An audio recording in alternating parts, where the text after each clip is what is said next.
Anything that God reveals, it's for you. Anything that God reveals to you, whatever it may be, even if it's painful, most of the times it is. When there's a discovery made about a friendship, your marriage, to someone you potentially would have been with at work, whenever those things are uncovered, whenever darkness is uncovered, those things are for you. Even when the person is wrong, when they've done you wrong, it's for you. When it's uncovered, it's for you to learn something out of it, to grow from it. How you react to it, whether you choose to squirm out of the hand of God, jump out of the hand of God, jump away from God, that's up to you. But everything the Lord reveals, it's for you to learn something out of it. Some of you, God has shown you some things about a man or a woman, a business opportunity, a business venture, and you went and did it anyway. You married that person, you entered a relationship with that person, you still decide to be a part of this business venture. Your mom, your dad, your family, your folks, your loved ones, people were warning you and saying, no, no, no. You yourself experienced some things. The Lord showed you some things about this person. Okay, maybe the person that you're going to go into business with, you saw something about them where you realized they were kind of shady. They were not very honest. He gave you a sneak peek when you saw how this person dealt with another individual, but you ignored it because this was too much to pass on, too big of an opportunity, right? And what happens in all those scenarios, whether it's in business, friendships, relationships, platonic or intimate, what happens? Everything falls out. You go ahead and you do the business deal. You go ahead and you marry this man or this woman. You go ahead and you end up having a baby with this person. And what happens? You're learning right now. These were the things that God was trying to show you and keep you from. Something for you to learn from. Something for you to take from this and say, okay, this was not for me. You know, there's people who feels like, I say this again, God does not do evil. God is not going to cause somebody to hurt you because let me put it in this person to do something evil to you. Let me put it in this person to beat you half to death. Let me put this in this person to stab you so you can learn. That is not what happens. What happens is all along, before that person gets a chance to do any of those things to you, he's talking to you. He's talking to you. God don't use people to hurt you. You get yourself hurt by people. Because when people are setting themselves up to do certain things, God the whole time is speaking to you.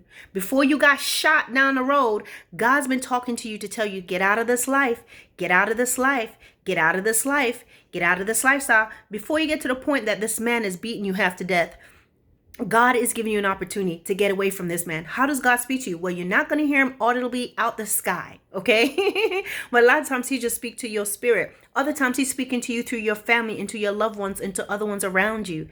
God is talking to you because you're the person that make a decision for your life. You don't make a decision for that person. You make a decision. God sees their heart. He sees their intent. He sees what they're going to do, and he speaks to you.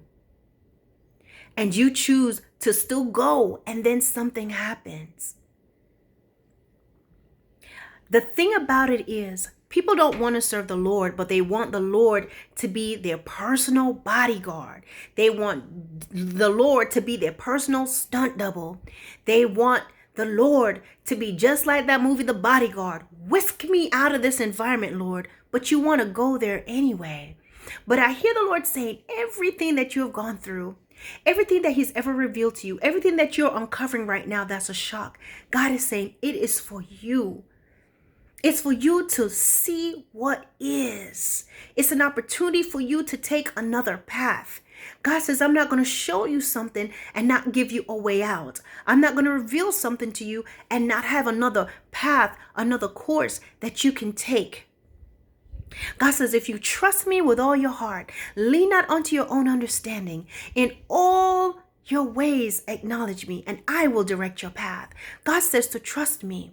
Don't be angry. Don't be mad at this person did this, did this.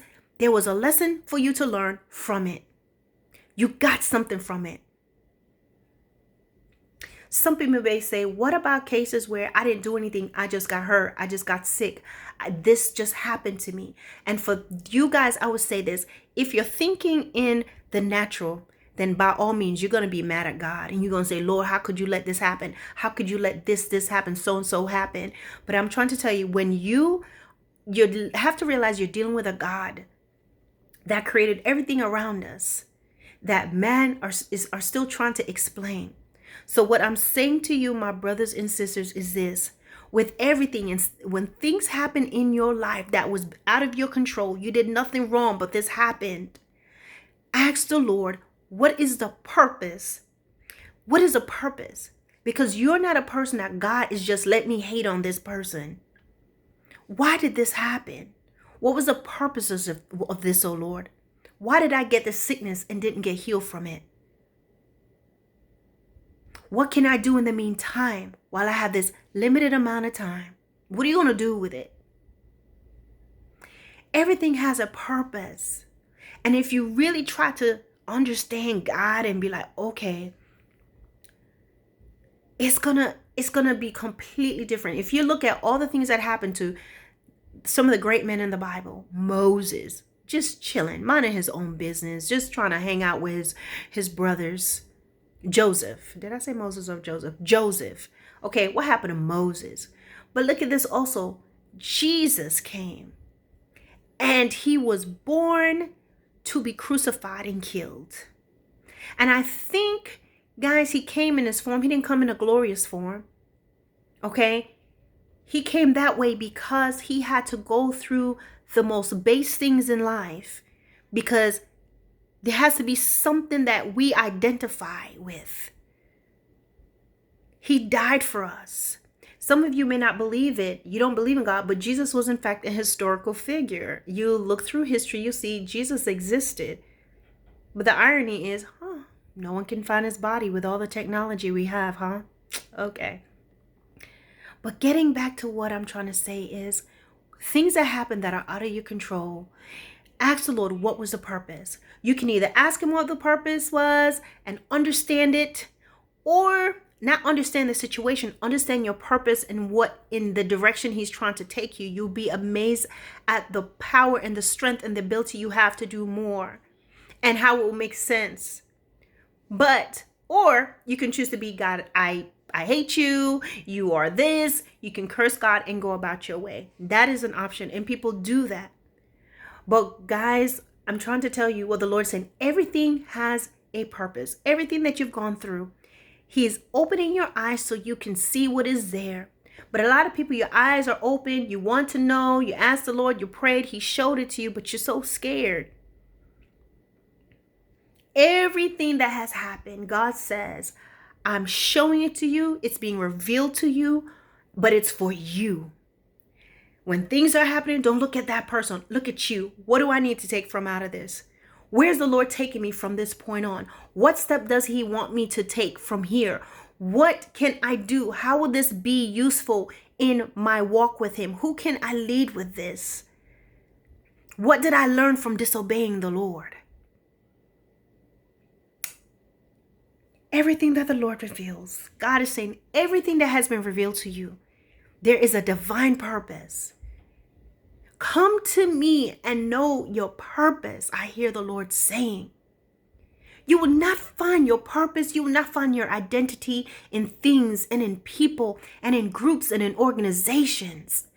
You will not find it in church. God says you'll find it in me. Prove me now herewith, saith the Lord. Oh my God, there's so many people that they're so angry at God and they're not realizing that everything had a purpose. They just looked at it a different way. God hates me, and they listened to the lies of the enemy. You know, when Jesus was hungry, hunger is, you'll be hungry just for a few minutes. little past your lunchtime and you get aggravated. He had not eaten for 40 days. And Satan kept saying, if you are this, if you're the Son of God, if you're this, then let this happen, let that happen, let that happen. Turn this to bread. Jump off this building. Bow down to me. There's so many opportunities in the moment of vulnerability that Satan will give you some ideas. And it's up to you whether you're going to believe it or not, whether you're going to buy into it or not. A lot of you already bowed down because you believe that the Lord hates you. A lot of you already jumped off that pinnacle because you believe that the Lord hates you. A lot of you already, turned all kinds of stuff to bread.